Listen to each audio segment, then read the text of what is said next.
Hello, ladies and gentlemen, Rosie here, and I play Dead by Daylight, so you don't have to. Well, look at this, lads.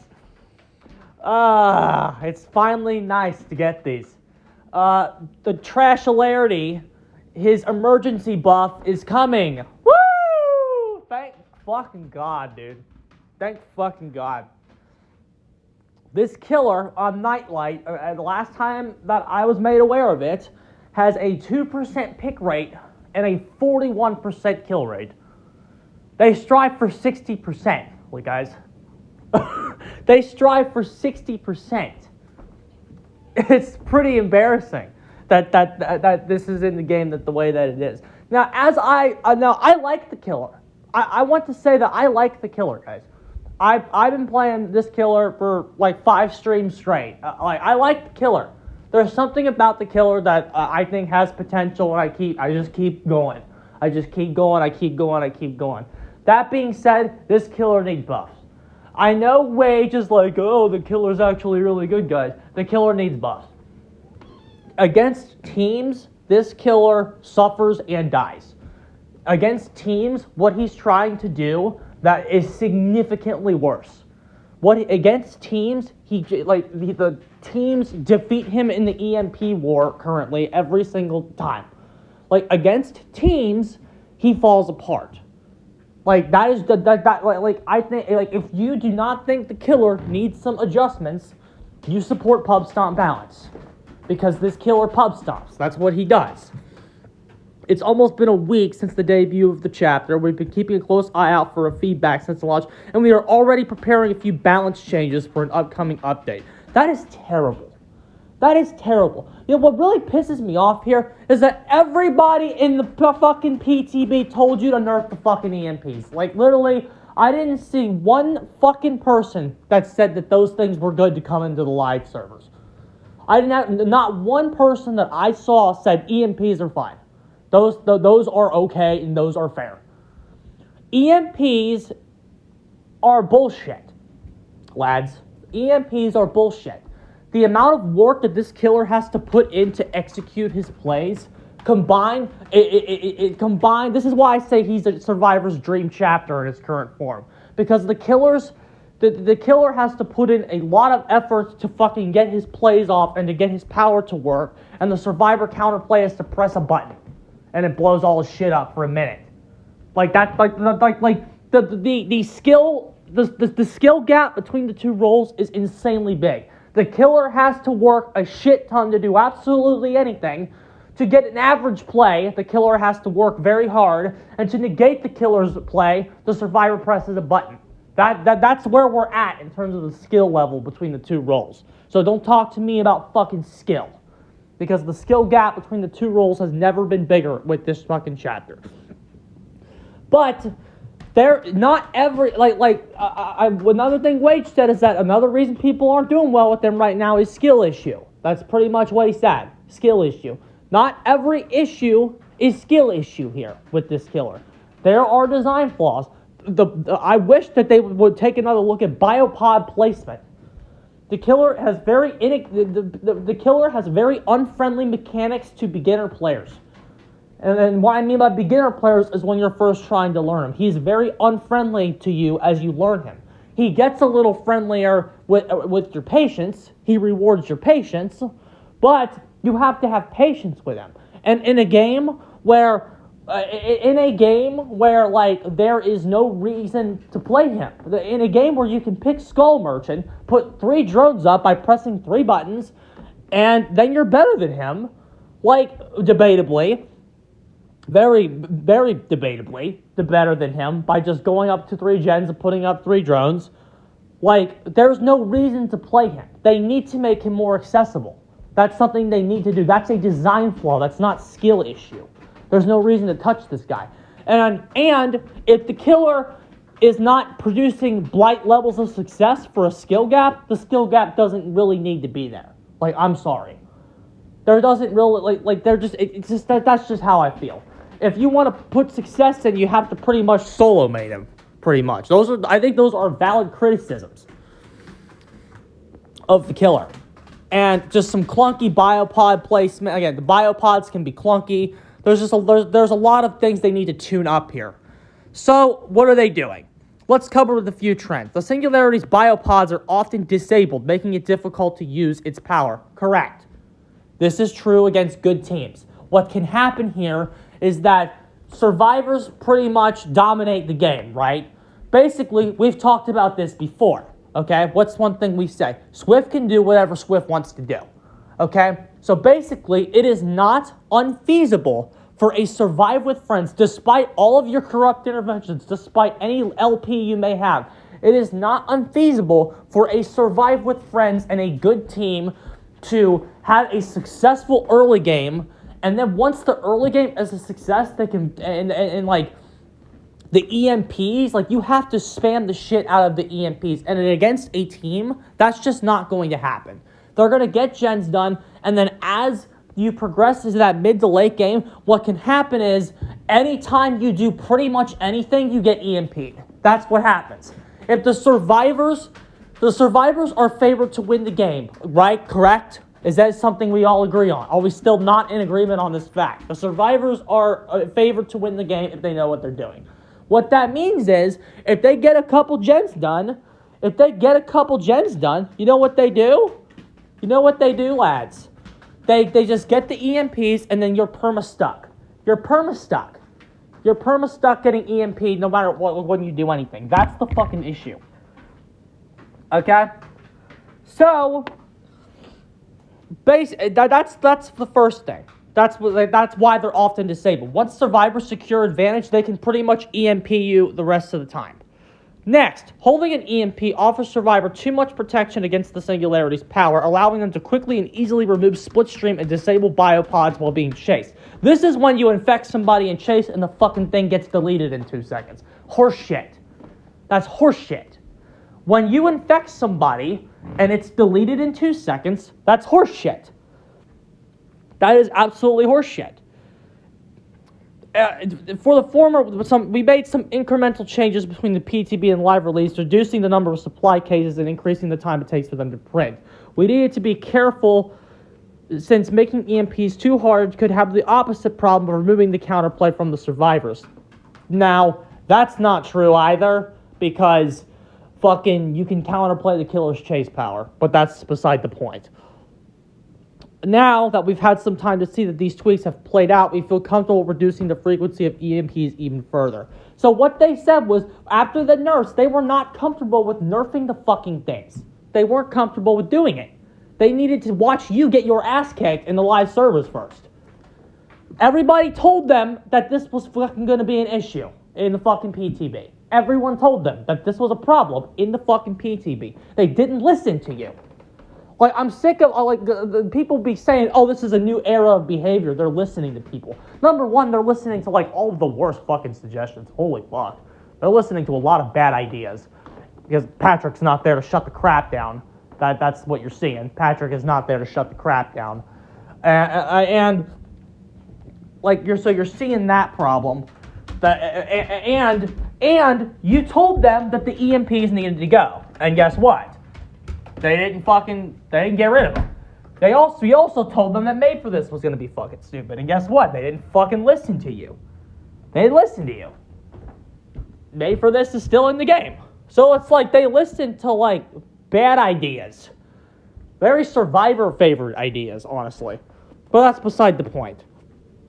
So, let's see what they're doing. Reduce the number of supply cases from 4 to 5. So, that's one less crate around the fucking map. I don't know why they ever needed more fucking crates than they are survivors on the goddamn map. I don't know why they need that. Why did they ever need that in the first place? Didn't they have, 7 or 8 in the PTB? Or some fucking shit? Didn't they have, almost twice the amount they're gonna have? That was always fucking overkill. I cannot believe that they ever had more fucking crates than survivors. I don't understand that. This is a problem I have with Nemesis, too. All these killers that have, crates and shit, I don't understand why they need more fucking items than survivors on the map. I don't fucking get it. 4 fucking vials for 1 for each fucking survivor in a Nemesis match. I don't get why that's so so controversial. I don't even think Nemesis has 4. Next, increased EMP generation time to 100 seconds was 90. And then you can make that 130 with an add-on. So there you go. You can get about 2 minutes of EMP-free gains if you run that purple add-on. So that means your entire early game, they have to remove the split stream another way. With these adjustments combined, EMPs will be less readily available and leave biopods disabled for... Oh, and the last one. This is a bonus. Reduce the duration of disabled biopods to 45 seconds was 60. Absolutely good change.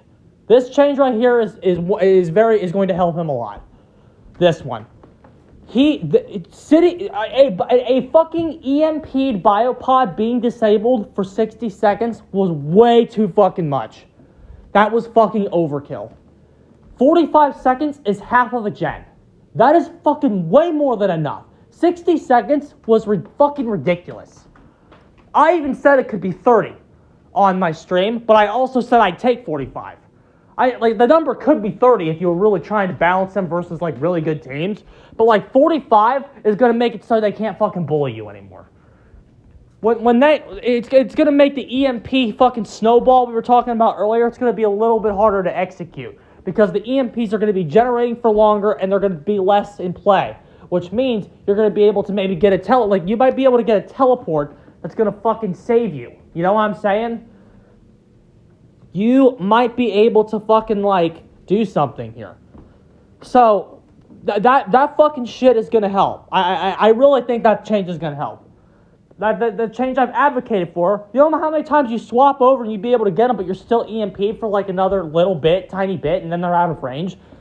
Those plays aren't going to be a thing anymore, and he's going to have a little bit more consistency. That's a change that's going to really, I think that's going to help him. With these adjustments combined, EMPs will be less readily available and leave biopods disabled for a shorter period of time. Survivors will still be able to defend themselves against biopods in key locations, but they will want to use them strategically as to not waste them. So, good. This will help add to his attrition war. I know you don't want another 3-gen killer, survivors. I know you don't want to deal with another 3-gen killer, but this guy's fucking late game is really bad. So, this guy's late game is much weaker than you think it is. It's much weaker than it is on paper and execution. Mostly because of the EMPs. This fucking change to 45 seconds will hopefully strengthen the late game just a little bit. To make it, not let him get steamrolled. Okay, second, we have noticed a developing strategy where survivors would hold an EMP at all times and only use it once the killer attempts to tag them with a temporal split stream during chase.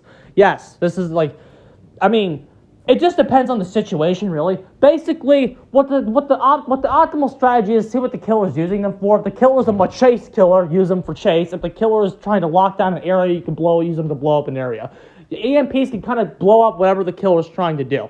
But yes, like we said, once the survivor starts snowballing and you start trying to do anything, once the game starts going in the direction it probably should be going if the team is good, you just won't have your power. You just won't have it. They'll EMP you every time. So that's the developing strategy. Although we like the options this provides, it can make chasing survivor holding an EMP a little underwhelming since your power is effectively blocked until the EMP is used. It doesn't make it a little underwhelming, it makes it a complete waste of fucking time, pretty much. Especially if they're at a really good spot for you, it's easy to tag them twice. But if they're at an annoying spot, you can tag them twice. I'm not going to say you can't. You can tag them twice. The problem is it's going to take too long. It's going to take too long. This killer can have some long chases and weak tunnels if he's not properly set up. Once this killer has a web going, the EMPs are pretty much kind of useless. Because they can EMP one biopod, go to another, and get tagged again. But he's got to get set up first. To make this strategy a little more risky, we've done the following. Increase the time to charge EMP to 2.5 seconds was 2. Survivors are now slowed by 10% when charging an EMP. Which means they were never slowed. They were never slowed before. Meaning, if you were chasing them at a tile and they were biopoded, they could still rotate around the fucking thing as they disabled your shit. As they blew up your biopod, they can still successfully make rotations. They can't do that anymore.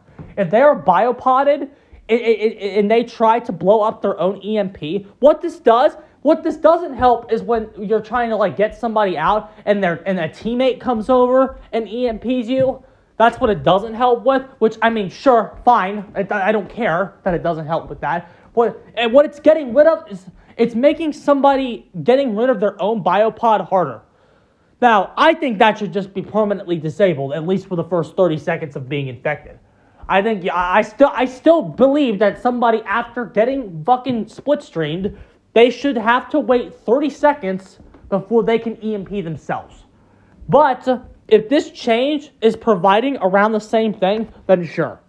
Like, if you're good with the killer enough to, like, make it so if somebody is fucking split-streamed and they have an EMP, they really can't realistically do it at certain tiles, fine. So, with this in mind, saving your EMP for a chase becomes a lot more dangerous. While you may lose your split stream, the killer will also catch up much quicker and potentially get a hit. So basically, you'll drop to 90% movement speed. You'll be going 25% slower than the killer, pretty much. So, interesting. If you decide to use your EMP, you'll want to plan ahead and use it when the time is right. Each of the changes mentioned in this post will be available in the upcoming 7.01 bug fix patch, which they don't have a fucking release date.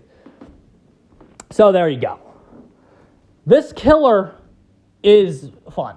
Like, once you get your foot in the door, once you have your patience with him, you can do some things.